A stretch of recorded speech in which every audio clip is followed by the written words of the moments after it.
আর অভিষেক ব্যানার্জি কংগ্রেসে গিয়ে কি করবেন? ও তো পারলে গান্ধীকে তোলাবাজ করে দিত। যদি মহাত্মা গান্ধীর সঙ্গে অভিষেক ব্যানার্জির দেখা হতো, দেখতে গান্ধীও ওই খালি গায়ে খেটো ধুতি পরে একে ওপর থেকে ঘুষ নিতে শুরু করেছে। ও তো মানে এটা মানে it's the biggest living virus in Bengal society. এবং it is not the first time, আমি তোমাদের অন ক্যামেরায় বলছি, এই তৃণমূল পোষিত যে মেডিকেল কাউন্সিল ছিল, তারা একাধিকবার বিভিন্ন ডাক্তারকে এনে এই ডাক্তারদের কাছে তারা এরকম তারা হাইজ্যাকিং করে তারা ডাক্তারদের কাছ থেকে ব্যাক হ্যান্ডে এইরকম ম্যাল প্র্যাকটিস গুলো করতো। আমি আজকে নাম বলতে পারছি না তোমাকে, আমি তোমাকে ব্যক্তিগতভাবে বলে দেবো, অন্তত 3জন কলকাতার সিনিয়র ডাক্তারের সঙ্গে এই কাজ করা হয়েছিল। তাদের ছলে বলে কৌশলে নানান রকম জিনিস করে, তাদের আলটিমেটাম দিয়ে, তাদের ভয় দেখিয়ে, তাদের থেকে তারা টাকা পয়সা মেডিকেল কাউন্সিল, তৃণমূলের মেডিকেল কাউন্সিল নিত। এবং if I am not mistaken, সেই মেডিকেল কাউন্সিলের আবর্জনার কিছু কিছু ভগ্নাংশ এখনো বোধহয় ঘুরে বেড়াচ্ছে। ওই যে দেওয়ালটা ভেঙেছিল এবং গভর্নমেন্ট লোক পাঠিয়ে যে বাথরুম এবং ওই জায়গাটাকে, সেমিনার রুমের পাশের জায়গাটা যে ভাঙাভাঙি হয়েছিল, আই অ্যাম টোল্ড যে ওইখানে নাকি মিস্টার নিগমের সিগনেচার ছিল। নিগমের হ্যাঁ, যে আমার যে it was an order given by the health department. এখন সেটা তাকে জোর করে তিনি দিতে বাধ্য হয়েছিলেন। হেলথ ডিপার্টমেন্ট তো অর্ডার দিয়েছিল, সুপ্রিম কোর্টকে এই ম্যান্ডেটটা দেওয়া হয়েছিল যে বাবা চন্দ্রচূড় মহাশয়, তুমি একটা ড্রামা করে 3 দিন 4 দিন 5 দিন ধরে সুপ্রিম কোর্টে একটা চা চক্র বসিয়ে তুমি একটা ড্রামা করে তুমি প্রমাণ করো, তুমি এটাকে পুরো ব্যাপারটাকে কনফিউজ করো। যে মুহূর্তে কেসটা সুপ্রিম কোর্টে চলে গেল, এখন কে বা কারা সুপ্রিম কোর্ট এবং সিবিআই কে এই সুপারিটা দিয়েছিল, সেটা তোমাদের মতো জার্নালিস্টরা খুঁজে বার করবে। কলকাতা হাইকোর্টে যদি কেসটা থাকতো, তাহলে কলকাতা হাইকোর্ট মনিটর যদি ইনভেস্টিগেশন হতো, আমার বিশ্বাস 1 মাসের মধ্যে এই কেসটার কিনারা হওয়া সম্ভব ছিল। মমতা বন্দ্যোপাধ্যায়ের ভাইপোর নাম, মমতা বন্দ্যোপাধ্যায়ের আরেক ভাইপো আবিষ ব্যানার্জি জামাই নাকি লেগেছিল অভয়ের রক্ত, এবং সেই রক্ত ধুতেই খুনের ঘটনাস্থলের পাশের বাথরুমে তিনি গিয়েছিলেন। পরে প্রমাণ লোপাটে ভেঙে ফেলা হয়েছিল বাথরুমটা। খুনে সরাসরি জড়িত আবিষ এই অভিযোগ তো করছেন খোদ অভয়ের বাবা। আপনার মতে এই অভিযোগগুলোর নিরপেক্ষ এবং বিশ্বাসযোগ্য তদন্ত কিভাবে হওয়া উচিত বলে মনে করছেন? আমার মোটামুটি ধারণা যে সরজমিনে এই ঘটনাটার যে সময়তে ঘটছিল, এই সময়তে কিছু না কিছু ভাবে এই ঘটনাটা অন্তত 25-30 জনের চোখের সামনে দিয়ে হয়েছে। এবং সেই 25-30 জন, সেই 4-5 জন কি 6 জন ছেলেমেয়েরা যারা এই মেয়েটিকে ধরে ফিজিক্যালি, তারা হয়তো যাকে আমরা সেই কথায় কথায় কলেজে বলতাম না, একটু চমকে দেয়। হ্যাঁ, এখন টলিউডের লোকেরা হলে বলবে রোগড়ে দে। যে এই টাইপের এই চমকানো রগড়ানো একটা ব্যাপার করতে গিয়ে তারা ইচ্ছাকৃত বা অনিচ্ছাকৃত ভাবে গিয়ে it went out of hand. তাহলে সর্বপ্রথম আমরা কেউ ধোয়া তুলসী পাতা নই। আমাদের মধ্যে যারা এই ঘটনাটা দেখেছিলেন, 2-1 জনের কাছে নাকি এর কিছু ভিডিওগ্রাফি করা ছিল, সেই ভিডিওগ্রাফি নাকি আমাদের চিফ জাস্টিস বলে বলে তাদের ফোন জমা দিয়ে সেগুলো মুছে দিয়েছিলেন। তার মানে কি? তার মানে ব্যাকগ্রাউন্ডে এই জিনিসটা মনে হওয়া অত্যন্ত স্বাভাবিক যে somebody very powerful or linked to somebody very powerful এর মধ্যে ছিল। এখন একটা তৃণমূলের কোনো ধরো মানে 12th অর্ডার কি 15th অর্ডারের কোনো কর্মী এর সঙ্গে জড়িত ছিল, এবং সেই কথাটা মাথায় রেখে তারা এতদূর জিনিসটা সাপ্রেস করেছে। সত্যি যদি সেটা হয়ে থাকতো, এতদিন মনে হতো দ্যাট ওয়াজ আনন্যাচারাল। আমার সঙ্গে মধ্যে মধ্যে একবার দুবার এই আমাদের দিদি রীতা দেবনাথ, শেখর দেবনাথ, এদের একটা দুটো জায়গায় কথা হয়েছে। এবং তারা এই ইঙ্গিতটা করতেন যে কারণ ওরা নিশ্চয়ই আমাদের থেকে, তারা তো একেবারে, তারা তো প্রতি সেকেন্ড প্রতি মুহূর্তে এই ব্যথা জ্বালা যন্ত্রণা এদের তো কুঁড়ে কুঁড়ে খেয়েছে না। সুতরাং তাদের ধারণাটা হয়তো নিশ্চয়ই আমাদের থেকে অনেক বেশি। তাহলে তারা আজকে যে সন্দেহটা প্রকাশ করেছেন, তারা আজকে তার যে নামটা বলছেন, তারও একটা তদন্ত ডেফিনেটলি হতে হবে। আবিষ বন্দ্যোপাধ্যায় এবং মমতা বন্দ্যোপাধ্যায় তদানীন্তন মুখ্যমন্ত্রী, প্রাক্তন মুখ্যমন্ত্রী, তিনি বলেছিলেন তিনি হোল নাইট মনিটর করেছিলেন ঘটনাটা। আপনি মনে করছেন তাহলে আবিষ বন্দ্যোপাধ্যায়কে তদন্তের আওতায় আনা হোক? দেখো, কোনো মানুষের নামে যদি সন্দেহ থাকে এরকম একটা অ্যাসল্টের কেসে, তাহলে তাকে তো সন্দেহের বাইরে রাখার, এবং যদি আমি জানি না এগুলো আজকের দিনে দাঁড়িয়ে, আমি আশা করি যে আমাদের দিদি রীতাদি তিনি নিশ্চয়ই জিনিসটা, তো তারও তো বলার একটা ভিত্তি আছে। তিনি বলছেন তার মোবাইল ফোন নাকি লোকেশনে ট্র্যাক করা হয়েছিল। তাহলে সত্যি যদি মোবাইল ফোন সেই লোকেশনে ট্র্যাক থাকে, কেউ যদি কোনো গুঞ্জন তুলে থাকেন যে তারও গায়ে রক্ত লেগেছিল হোয়াটএভার, তার একটা অনুসন্ধান করতে অসুবিধে কোথায়?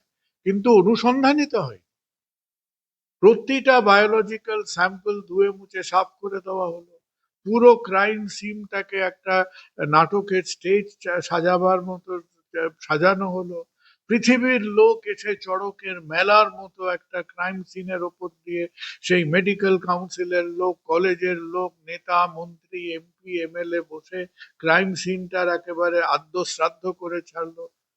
তাহলে সেখানে ইনভেস্টিগেশন হবে না কেন? এবং যদি ইনভেস্টিগেশনে প্রমাণিত হয় যে যার এই যে যে ছেলেটির কথা হচ্ছে সে ছিল কি ছিল না, let it be proven. Police যেটুকু কাজ করেছিল তার বাইরে সিবিআই সন্দীপ ঘোষ যিনি তদানীন্তন প্রিন্সিপাল ছিলেন আরজি কর মেডিকেল কলেজের, তাকে আর তারা থানার ওসিকে গ্রেফতার করা হয়েছিল, কিন্তু 90 দিন পেরিয়ে যাওয়ার পরেও কিন্তু তাদের চার্জশিট না জমা দেওয়ায় একজন তো বাইরেই রয়েছেন ইতিমধ্যে, একজন দুর্নীতি মামলায় জেলে রয়েছেন, আর বাকি কিছুই করে উঠতে পারেনি সিবিআই, এমনটা অভিযোগ করছেন খোদ অভয়ার মা। কি বলবো? দেখো, কথাটা হচ্ছে সিবিআই যখন এসে দাঁড়ালো, সিবিআই যখন এসে পৌঁছলো, তখন সিবিআই এর ওপর একটা ম্যান্ডেট ছিল নট টু ইনভেস্টিগেট। এই বিষয়ে বিন্দুমাত্র কোনো সন্দেহ নেই। সুপ্রিম কোর্ট যখন কেসটা নিয়েছিল, সুপ্রিম কোর্টের পরিষ্কার উদ্দেশ্য এবং ম্যান্ডেট ছিল যে কলকাতা হাইকোর্ট এই কেসটার সঙ্গে বড্ড জড়িয়ে পড়ছে, ইমোশনালি রিয়াক্ট করছে। কলকাতা হাইকোর্টে যদি কেসটা থাকতো, তাহলে কলকাতা হাইকোর্ট মনিটর যদি ইনভেস্টিগেশন হতো, আমার বিশ্বাস 1 মাসের মধ্যে এই কেসটার কিনারা হওয়া সম্ভব ছিল। যে মুহূর্তে কেসটা সুপ্রিম কোর্টে চলে গেল, এখন কে বা কারা সুপ্রিম কোর্ট এবং সিবিআই কে এই সুপারিটা দিয়েছিল, সেটা তোমাদের মতো জার্নালিস্টরা খুঁজে বার করবে। সুপ্রিম কোর্টকে এই ম্যান্ডেটটা দেওয়া হয়েছিল যে বাবা চন্দ্রচূড় মহাশয়, তুমি একটা ড্রামা করে 3 দিন 4 দিন 5 দিন ধরে সুপ্রিম কোর্টে একটা চা চক্র বসিয়ে তুমি একটা ড্রামা করে তুমি প্রমাণ করো, তুমি এটাকে পুরো ব্যাপারটাকে কনফিউজ করে দাও। And by the time CBI came in, CBI had a mandate not to do. Supreme কোর্টে একটাই কাজ হয়েছিল যে সুপ্রিম কোর্টের সেকেন্ড হিয়ারিং এর দিন, হ্যাঁ, অনেকের মতো আমি সেই সময় ন্যাশনাল মেডিকেল কলেজে প্রথমেই দাঁড়িয়ে বলেছিলাম যে এইটা সুপ্রিম কোর্টে যাবার কেস নয়। What on earth is Supreme Court doing with this case? Supreme Court is a constitutional forum. Criminal case, criminal matters, একটা স্টেটে তার হাইকোর্টের যথেষ্ট জুরিসডিকশন আছে এই কেসটাকে দেখার। এখন আমি যেটা বলেছিলাম, আমি হয়তো বেশ একটু রসালো করে রাগের মাথায় এটা বলেছিলাম, তার একটা 12 না 14 পাতা অনুবাদ রাজ্য সরকার সুপ্রিম কোর্টে জমা দিয়েছিল।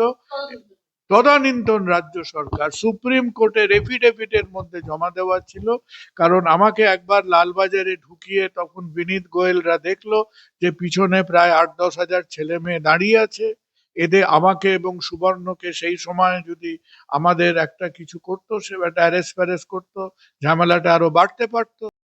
তো সেইবারে সেই বিনীত গোয়েল যখন আমাদের অগাস্টে নিয়ে গেল যে চা জল খাবার খাওয়াতে লালবাজারে, তখন তারা আমাদের বার করে দিলেন। আমরা বেশ, চাটা ভালোই ছিল, একটা বিস্কুটও বোধহয় খেয়েছিলাম, বিস্কুটটাও খারাপ ছিল না। তো সেবারটায় হয়নি। তারপরে তারা আমার আমার সমস্ত বক্তব্যের অনুবাদ তারা সুপ্রিম কোর্টে জমা, আমাকে একবারও বলে আপনার কনসেন্ট? উইদাউট মাই কনসেন্ট, যে আপনার বক্তব্য আপত্তিজনক। আমরা সরকারের তরফ থেকে কেউ, স্টেটের কেউ ঘুণাক্ষরে আমাকে বলে, চুপি সারে এফিডেভিটের মধ্যে একটা 12 পাতা না 10 পাতা অনুবাদ করে সুপ্রিম কোর্টকে জমা দিল, এবং ভেতর ভেতর নাকি আমাদের জাস্টিসদের বলে দেওয়া হয়েছিল যে এসে এই ডাক্তারটি বড্ড বেশি কথাবার্তা বলছে কলকাতাতে, অন্য ছেলে মেয়েদের খেপিয়ে তুলছে, এর একটা ব্যবস্থা করুন। এবং it is the regret of my life যে কেন আমাকে দিল্লিতে ডেকে পাঠায়নি। আমার তো সম্মান বাড়তো, আমি তো হাত কচলে এসআইআর এর নাম কাটবে না বলে আমি তো সেখানে দাঁড়াতাম না। আমি এই বলে দাঁড়াতাম যে কেন আপনারা, যে যে খুনি একটা মানুষকে খুন করে যে অন্যায় করেছে, আপনারা বিচারকে মৃত্যুদণ্ড দিয়ে তো আপনারা সমান অপরাধী হচ্ছেন। কারণ কেন আপনারা এই এই সার্কেলের মধ্যে পড়ে আজকে এন্টায়ার ব্যাপারটাকে ধামাচাপা দিচ্ছেন। কোথাও গিয়ে এই যে তদানীন্তন সরকার, এই যে কোথাও গিয়ে একটা ডিফেমেশন, তদানীন্তন সরকারের একটা এক্সাম্পল। সব সময় তো সব কথা বলা হয়নি মানুষকে। তো এই অভয়ার গন্ডগোলের সময় একটা ব্যাপার বলি, যে যখন মানে একদিন ধরো কিছুদিন বাদে যখন আমরাও ওপারে যাব এবং অভয়ার সঙ্গে দেখা হবে, তখন বলবো যে এই বেচারার বিপর্যয়ের পরে যে ব্যাপারটা পুরো কেওটিক হয়ে গেছিল, সেই সময় কি হয়েছিল জানো? সেই সময় একটা ঘটনা ঘটেছিল। ঘটনাটা কি? আমার একটা হার্ট সার্জারির মধ্যে একজন পেশেন্টের শরীরে একটা গজ পাওয়া গেছে। তাতে সার্জনের কিছু করার নেই, এটা নার্স যারা থাকে তাদের ভুল। আমরা সেটা স্বীকার করে সেই পেশেন্টটিকে বলেছিলাম, সেটা ডিটেক্টও আমরাই করেছিলাম, আপনারা আসুন, যেভাবে সেটা ঠিকঠাক করতে হয় আমরা করে দেব। তারপর কি হয়েছিল? তারপর এই ঘটনাটাকে নিয়ে, বাই দ্যাট টাইম যেহেতু আমি অভয়ার ঘটনার সম্বন্ধে বলেছি, হ্যাঁ, আজকে যারা ওই তৃণমূলের তাসের ঘর রক্ষা করার জন্য মাঝে মধ্যেই দেখবে কালীঘাটের বাইরে সে একা কুম্ভের মতো দাঁড়িয়ে আছে, এক সময় সেই পুলিশ ভ্যান পেটাতেন, এখন তারা সেই নকল মুদিগড় রক্ষা করছেন, সেই সব লোকেরা they had no business to comment on that matter. তারা এই জিনিসগুলোকে নিয়ে পলিটিক্যাল কমেন্ট করতে শুরু করলেন। তারপরে কি করেছিল? তারপরে চিন্তা করো, এই পেশেন্টটিকে, হ্যাঁ, এই কথাগুলো বলা হয়নি আগে, এই পেশেন্টটিকে জামাই ষষ্ঠীতে ডাকার মতো এসএসকেএম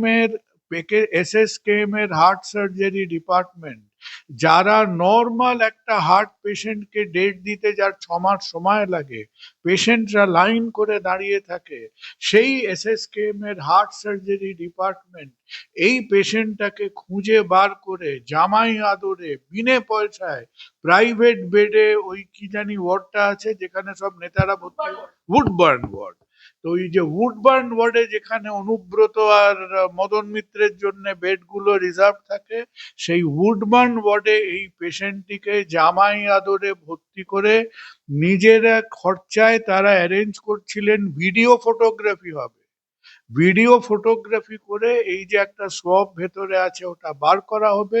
উদ্দেশ্যটা কি? এই উদ্দেশ্যটা হচ্ছে এটা করে, যেখানে আমরা অলরেডি অফার করেছি, কোনো টাকা পয়সার কোনো প্রশ্ন নেই, আমরা এর কারেকশনটা করে দেবো with what ever necessary arrangements. এটা করে তারপর মেডিকেল কাউন্সিল এবং অন্যান্য জায়গায় আমাদের আমাদের হেনস্থা করা হবে, আমাদের আলটিমেটাম দেওয়া হবে। তদানীন্তন তৃণমূল যে মেডিকেল কাউন্সিলকে পুষত, এই মেডিকেল কাউন্সিল এইভাবে যে কোনো ডাক্তারদের ডেকে তাদের এটাকে র্যানসাম, অর্থাৎ আমাদের নিয়ে বলে, ভাই দেখো আমরা তো বেশ জমিয়ে ছবি টবি তুলেছি, এটা নিয়ে তোমাকে আমরা নিজেরা, আমি নিজে সোশ্যাল মিডিয়ায় গিয়ে পেশেন্টের কাছে বলেছি, এটা আনফরচুনেট, এটা হওয়া উচিত। সারা পৃথিবীতে এই ধরনের ভুল ভ্রান্তি কোটি কোটি অপারেশনের মধ্যে 15 বার 20 বার 25 বার হয়, আমাদের হয়েছে, লেট আস কারেক্টেড। তারা এই ঘটনাটাকে রসিয়ে সাজিয়ে, যিনি মেডিকেল কাউন্সিলের মাথা, তারই কোন এক ক্লোজ আত্মীয় তখন পিজি হাসপাতালের কার্ডিয়াক সার্জন, তাকে আমি দেখলেও চিনতে পারবো না, তারা উডবার্ন ওয়ার্ডে পেশেন্টকে ডেকে ভর্তি করে এই ছবি টবি তুলে সেই বিয়ে বার্থডে পার্টির ফটোগ্রাফির মতো করে, উদ্দেশ্যটা কি? যে মানসিক এবং আর্থিক ভাবে আমাকে তারা নিয়ে গিয়ে হেনস্থা করা এবং হোল্ডিং মি টু র্যানসাম। সেই প্ল্যানটা সম্পূর্ণ খাটলো না। কেন সেই প্ল্যানটা খাটলো না? কারণ এই প্ল্যানটাকে তারা মোটামুটি এই ঘটনাটাকে, এই চিত্রনাট্যটাকে তারা ফিল্মোগ্রাফি করার আগে, ফ্লোরে আসার আগে, পুরো আরজি করের সাইড এফেক্টের জন্য পুরো মেডিকেল কাউন্সিল ইত্যাদি তারা লন্ডভন্ড হয়ে গেল। এবং it is not the first time, আমি তোমাদের অন ক্যামেরায় বলছি, এই তৃণমূল পোষিত যে মেডিকেল কাউন্সিল ছিল, তারা একাধিকবার বিভিন্ন ডাক্তারকে এনে এই ডাক্তারদের কাছে তারা এরকম, তারা হাইজ্যাকিং করে তারা ডাক্তারদের কাছ থেকে ব্যাক হ্যান্ডে এইরকম ম্যাল প্র্যাকটিস গুলো করতো। এইটা বলার কারণ কি আজকে, যে আজকে এই যে আমরা আবর্জনাদের ঝাঁটা মেরে বার করতে পেরেছি, যে আমরা এই নোংরামিটা যেন দ্বিতীয়বার প্রফেশনাল ফ্রন্টে না করি। আমি আজকে নাম বলতে পারছি না তোমাকে, আমি তোমাকে ব্যক্তিগতভাবে বলে দেবো, অন্তত 3জন কলকাতার সিনিয়র ডাক্তারের সঙ্গে এই কাজ করা হয়েছিল। তাদের ছলে বলে কৌশলে নানান রকম জিনিস করে, তাদের আলটিমেটাম দিয়ে, তাদের ভয় দেখিয়ে, তাদের থেকে তারা টাকা পয়সা মেডিকেল কাউন্সিল, তৃণমূলের মেডিকেল কাউন্সিল নিত।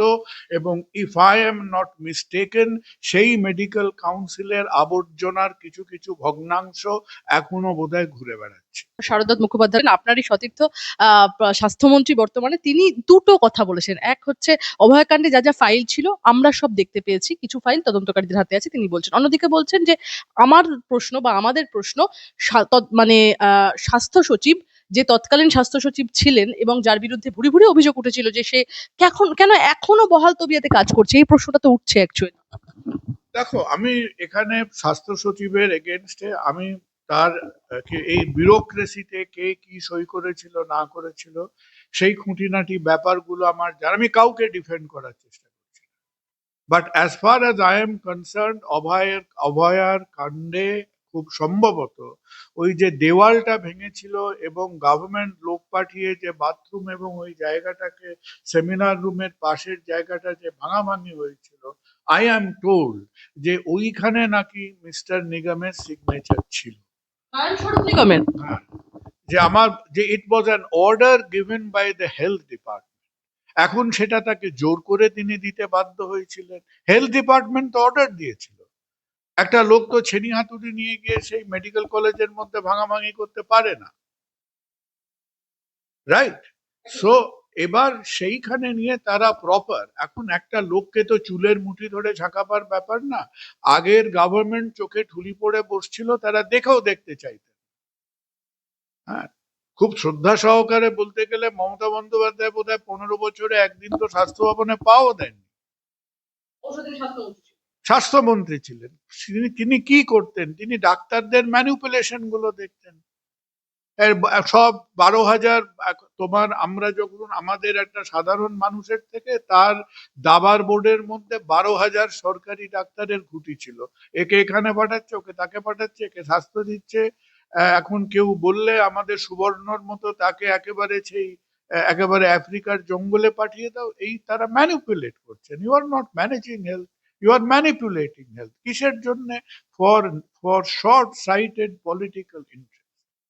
তাহলে একটা শিক্ষা যদি আমরা পেয়ে থাকি, সেটা হচ্ছে এই রকম কতগুলো ইমমরাল অপরচুনিস্ট লোককে মেডিকেল কাউন্সিলের মতো মাথায় বসিয়ে, হ্যাঁ, তার থেকে কিছু আপনি একেবারে বড় বাজার থেকে সাট্টাবাজ ধরে এনে তার ডিগ্রি দেখতে হবে না, খুব ভালো সাট্টা করে, খুব ভালো তোলা তোলে। হ্যাঁ, ওই মানিকতলার থেকে গুন্ডা আর বড়বাজার থেকে সাট্টাবাজ এনে মেডিকেল কাউন্সিলে বসান, ভালো হবে। তারা ওই সাট্টাবাজি আর তোলাবাজিটা খুব ভালো করে করতে পারে। হাসপাতালে চিকিৎসক পড়ুয়া ধর্ষণ এবং খুনের মামলায় আরো একটি ব্যক্তির নাম খুব সামনে এসেছিল, সেটা হচ্ছে তদন্তন পুলিশের, কলকাতা পুলিশের প্রাক্তন কমিশনার বিনীত গোয়েল। এবার সেই বিনীত গোয়েলকে তলব করলো সিবিআই এবং আগামী সপ্তাহে বেশ কিছু নথি সহ বিনীত গোয়েলকে যেরকম তলব করা হয়েছে, ওই মামলায় তৎকালীন যে ডিসি নর্থ ছিলেন অভিষেক গুপ্তা, যিনি অভয়ার বাবাকে টাকা অফার করেছিলেন বলে তার বাবা বলেছিলেন, এবং ডিসি সেন্ট্রাল ইন্দিরা মুখোপাধ্যায়কে শুক্রবার তলব করা হয়েছিল তাদের কয়েক ঘন্টা জিজ্ঞাসাবাদের পাশাপাশি, এবং ধর্ষণ এবং খুনের ঘটনা সম্পর্কিত বেশ কিছু নথি সংগ্রহ তাদের থেকে করা হয়েছে। তবে বর্তমানে যে মুখ্যমন্ত্রী শুভেন্দু অধিকারীর নির্দেশে বিনীত গোয়াল এবং ইন্দিরা মুখোপাধ্যায়ের চাকরি থেকে নিলম্বিত হয়েছেন, তাদের বিরুদ্ধে বিভাগীয় তদন্ত শুরু হয়েছে। আপনার কি মনে হয় আসল তথ্য এনাদের কাছে লুকিয়ে আছে? না, আমার মনে হয় আসল তথ্য, কারণ once the evidence is gone, Vineet Goel তো সেখানে জানেনি না, বিনীত গোয়েল তো ক্রাইম সিনে জানি, তাহলে বায়োলজিক্যাল স্যাম্পল গুলো তোমাকে তোমাকে জানতে হবে যে তোমার কাছে যেরকম সিজার লিস্ট থাকে, কারো কাছে যদি কোনো সিজার লিস্ট থেকে থাকতো যে কি কি স্যাম্পল গুলো তারা সেখান থেকে সরিয়েছেন, কে ক্রাইম সিন গুলো ট্যাম্পার করেছেন, তুমি কি পাবে? তুমি কলকাতা পুলিশের থেকে তারা ক্রাইম সিন প্রোটেক্ট করতে পারেনি, ইনভেস্টিগেট করতে পারেনি, ঠিক লোক দিতে পারেনি, ভুল ভাল লোকেদের ক্রাইম সিনে ঢুকিয়েছে, তুমি নেগলিজেন্স অফ ডিউটির কেস প্রমাণ করতে পারবে, কিন্তু তুমি ক্রাইম সংক্রান্ত যে পজিটিভ লিড তুমি জেনারেট করতে চাইছো, আমার মনে হয় সেই লিডস গুলো এখন নেই, সেই লিডস গুলো এখন অসমর্থিত। আর সেই লিড যদি কারো কাছে থাকে, সেই লিড আরজি করে থাকবে, যেখানে আরজি করের বেশ কিছু ছেলেমেয়েরা এই ঘটনাটা দেখেছিল, সেই সময় তারা মুখ খুলতে পারেননি।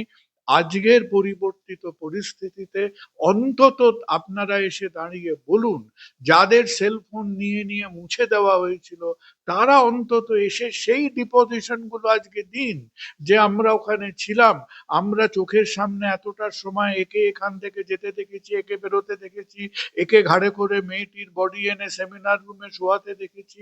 এই এভিডেন্স গুলো যদি আজকে আসে, তাহলে কিছুটা হলেও হয়তো punishment is different from investigation, very different.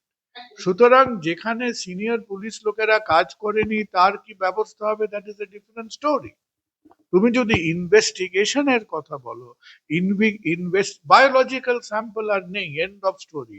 রাত্রিরে পোস্টমর্টম হয়েছে, টোটাল ফার্স, তার কোনো মানে নেই, বিন্দু মাত্র কোনো মানে নেই। এটা ওটা ডাক্তারদের সই টই করিয়ে একটা কনসেনসাস জোগাড় করে পুরো ব্যাপারটা একটা খিচুড়িতে দাঁড়িয়ে গেছে। সুতরাং evidence does not exist, circumstantial evidence exist. সেই সার্কামস্ট্যান্সিয়াল এভিডেন্স যাদের কাছে আছে, আজকেও তারা যদি বেরিয়ে, আজকে পুলিশ বা সিবিআই বা এসআইটি যারা ইনভেস্টিগেশন করছেন, আজকেও তারা যদি না বলে, তাহলে আর কি বলবো, আমাদের দুর্ভাগ্য এবং কলঙ্ক। এতদিন পরে, তদন্তের এতদিন পরে নতুন করে এই ধরনের অভিযোগ যে সামনে আসছে, এটাকে আপনি কিভাবে দেখছেন, এবং নিহতর পরিবারের আস্থার সংকট দূর করতে তদন্তকারী সংস্থাগুলো ঠিক কি করা উচিত বলে আপনি মনে করছেন? দেখো, তারা একটা, অন্তত আমরা চেষ্টা করি, কারণ যেখানে আমরা নিজেদের লজ্জা, ব্যর্থতা, দুঃখ, গ্লানি, অপদার্থতাতে আমরা এই 1-1.5 বছর সময়ের উপরে কাটিয়েছি, সেটা তো সম্পূর্ণ আমরা ঘোচাতে পারবো না, কারণ এখনো আমেরিকা চেষ্টা করলে জন এফ কেনেডির মার্ডারারকে ধরতে পারবেও না।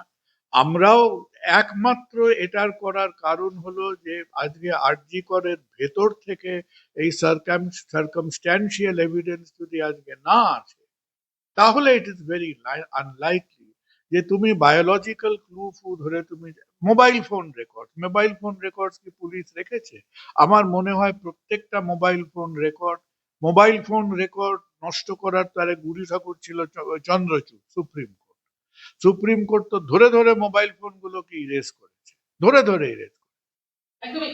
স্যার, এই যে ওর বা আমার শেষ দুটো প্রশ্ন আপনার কাছে একদমই। আমি বলবো, এই একটা অভিযোগ অভয়ার মা করেছেন খুব সাম্প্রতিককালেই, যে আহ, জোর করে যে মানে বডিটা ডিকম্পোজ করা হয়েছিল, অর্থাৎ যে পুড়িয়ে দেওয়া হয়েছিল, সেইটা তাদের কোনো রকম পারমিশন নেওয়া হয়নি। এর নেপথ থেকে কোনো চাপ কাজ করেছিল বলে আপনিও পার্সোনালি মনে করেন? সিবিআই যদিও তদন্ত Yes, এটা এটা তো মনে করার কি আছে, সবাই একেবারে দিব্য দৃষ্টিতে দেখতে পাচ্ছে।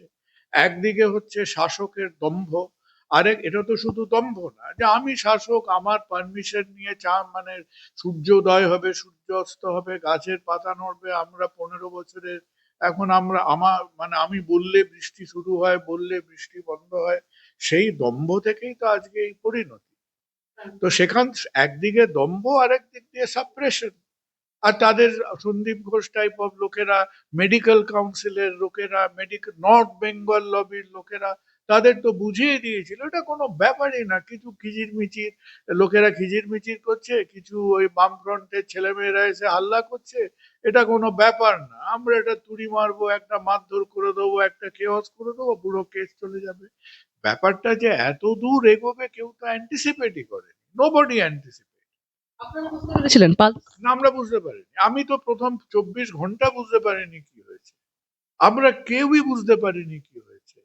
প্রথম জিনিসটা আমরা বুঝতে পারলাম যখন একটা দুটো সোশ্যাল মিডিয়া পোস্ট বেরোতে শুরু করলো যে আরজি করে এরকম একটা দুর্ঘটনা ঘটেছে, তখনও অধিকাংশ ডাক্তাররা মনে করছিল এটা হয়তো একটা সুইসাইড। বাট এরপর থেকে পুলিশ নিজের পায়ে নিজে কুড়ুলটা মারলো যখন সবাই সামনে ওই চড়কের মেলা বসতে শুরু করলো ওই ঘরের মধ্যে, সবাই দেখতে পারলো সেই সেই তোমার কুম্ভ মেলার মতো হুড়ুর করে লোক ঢুকছে বেরোচ্ছে আসছে যাচ্ছে। অ্যাট দ্যাট স্টেজ তারা তারা ঠিক করে সাপ্রেসও করতে পারেনি সেই, তারা সেই স্টেজে যদি লোকই খেলতে পারতো তাহলে অনেকের কাছেই ব্যাপারটা পৌঁছতো। এখন that is a different story. তুমি যদি দেখো বর্তমান পরিস্থিতিটা দেখো, আমার স্থির বিশ্বাস ইউ ক্যানট ইনভেস্টিগেট দিস কে, কোনো তুমি ফয়সালা পাবে না based on scene evidence and biological, তুমি একমাত্র ফয়সালা পাবে বেসড অন সার্কামস্ট্যান্সিয়াল।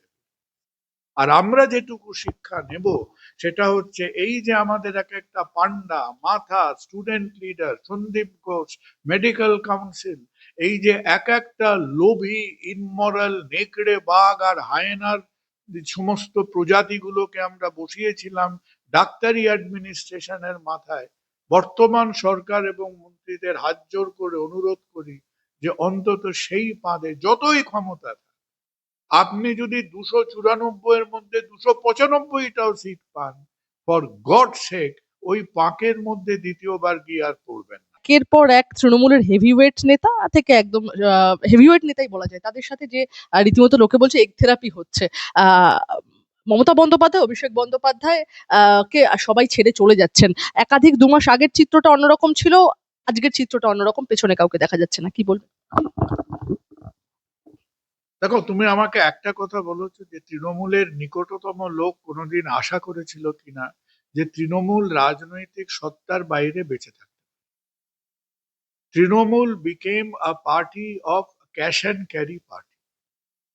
তারা প্রথমবার ইলেকশনে জিতলো, দ্বিতীয়টা তাদের জিতিয়ে দেওয়া হলো, তৃতীয়টা বিজেপি লড়বো বলে লড়লো না, তারা মোটামুটি একটা বকলমায় বেরিয়ে গেলেন। এবং তারপরে এটা তো, এবং এই যে একটা এপিডেমিক লুম্পেনাইজেশন, এই এপিডেমিক লুম্পেনাইজেশন, তার মধ্যে পলিটিক্সের বিন্দুমাত্র কিছু নেই, মূল্যবোধের বিন্দুমাত্র কিছু নেই। তারা বহু লোককে ফাঁপড়ে ফেললেন, তার মধ্যে আমাদের দেশের আমাদের রাজ্যের পুরো মাইনরিটি কমিউনিটিকে তারা ফাঁপড়ে ফেলেন, তাদের একটা ফলস আইডেন্টিটি দিয়েছেন, তাদের জন্য বিন্দুমাত্র কোনো কাজ করেনি, সাধারণ মানুষকে শোষণ করেছে। সুতরাং আজকে তারা কি, তাদের তো রাজনৈতিক জীবন, এই যে আইপ্যাক ঘোড়ার ডিম পলিটিক্স করতো, আইপ্যাক মোটেই পলিটিক্স করতো না, আইপ্যাক তোলাবাজির হিসেব করতো। এতগুলো তোলাবাজ, পশ্চিমবঙ্গের 10 কোটি জনসংখ্যায় তৃণমূলের তোলাবাজি ছিল 15 লাখ না 20 লাখ। এখনো সেই 15 লাখ না 20 লাখ তোলাবাজ রাস্তায় বেরোয়নি, এখন বাজারের অর্ধেক দোকান বন্ধ, এখনো কেনা বেচা, তুমি জিএসটি কালেকশন 1 মাস ধরে ডাউন হয়ে যাচ্ছে। আমাদের রন্ধ্রে রন্ধ্রে তারা এই সিস্টেমটাকে বিষাক্ত করে, তারা এই সিস্টেমের গাঁটে গাঁটে জড়িয়ে আছে। সুতরাং এটা এটা একটা কমপ্লিটলি একটা mass scale mafia operation, population mafia operation. আমি খাই তুমি খাও, আমি খাই তুমি খাও, এইভাবে পুরো সিস্টেমটা চলছে। এবার এইখান থেকে the more mature question is যে এইখান থেকে আমাদের দৈনন্দিন মানুষের ব্যবসা বাণিজ্য চিকিৎসা খেয়ে পড়া শিক্ষা বেঁচে থাকা, আমাদের সেই পশ্চিমবঙ্গের দিনানি দিন খাইর যে যে অর্থ ব্যবস্থা, তাকে এই ফাঁদের থেকে বার করা is not a very easy mechanism at all, not easy at all. তুমি চারিদিকে চেয়ে দেখো, তুমি প্রতিটা বাজারে গিয়ে জিজ্ঞেস করো যে আলুটা মূলোটা মাছের বাজারের কি অবস্থা। 5টা সবজির দোকান থাকলে তার মধ্যে 3টে এখনো হাওয়া হয়ে বসে আছে। কেন হাওয়া? তারা কেউ না কেউ ভাবে জড়িয়ে আছে এর মধ্যে। সবাই তো ক্রিমিনাল নয়, তারা এর মধ্যে জড়াতে বাধ্য। 5জন প্রমোটারের মধ্যে 6জন আজকে তাদের এই এই এই ক্রাইম সিনে তারা ক্রিমিনাল অ্যাক্টিভিটিস এর সঙ্গে তাদের জড়াতে বাধ্য করা হয়েছে। সুতরাং আমরা খালি তৃণমূল তৃণমূল তৃণমূল করে তৃণমূলকে ভেঙে ফেলাটা আদৌ খুব একটা শক্ত কাজ নয়। পশ্চিমবঙ্গকে নর্মালাইজ করা is far more difficult work. কারণ পশ্চিমবঙ্গ আজকে এর মধ্যে নাক অব্দি ডুবেছিল। পশ্চিমবঙ্গের মানুষের রোজকার জীবনযাত্রাকে এর মধ্যে উঠতে হবে। আর কিছু আছে বোকামো বোকামো করবে, যে মমতা ব্যানার্জি পার্টি চেঞ্জ করবে। Mamata Banerjee the political liability. আজকে রাহুল গান্ধী জীবনে মমতা ব্যানার্জির সম্বন্ধে 3টে ভালো কথা বলেননি। তো মমতা ব্যানার্জি জয়রাম রমেশের পাশে গিয়ে বসবেন, যে জয়রাম রমেশ পাড়ায় কোনোদিন ক্লাবের ইলেকশন জেতেন। জয়রাম রমেশ চিবিয়ে চিবিয়ে ইংরেজি বলবেন আর মমতা ব্যানার্জি সেটা শুনবেন। আর অভিষেক ব্যানার্জি কংগ্রেসে গিয়ে কি করবেন? ও তো পারলে গান্ধীকে তোলাবাজ করে দিত। অভিষেক ব্যানার্জি, যদি মহাত্মা গান্ধীর সঙ্গে অভিষেক ব্যানার্জির দেখা হতো, দেখতে গান্ধীও ওই খালি গায়ে খেটো ধুতি পরে একে ওপর থেকে ঘুষ নিতে শুরু করেছে। তো মানে এটা মানে it's the biggest living virus in Bengal society. আজকে তোমার চ্যানেলের এডিটর থেকে, কাগজের এডিটর থেকে, বাজারের আলুওয়ালা, ওদিক থেকে প্রমোটার, ইন্ডাস্ট্রিয়ালিস্ট, কাউকেই বাকি রাখে। এবং তারা আমাদের ইতিহাসে চিরস্মরণীয় হয়ে থাকবে। আজ অব্দি মাফিয়া এসছে, চুরি হয়েছে, ডাকাতি হয়েছে, কিন্তু কোটিপতির থেকে যে যে আলুর দোকান চালায়, প্রত্যেকটা লোক এই যে একটা একটা জনতা তোলাবাজির যে অপারেশন, এর মধ্যে জড়িয়ে পড়াটা, এটা একটা ভয়ানক কৃতিত্ব।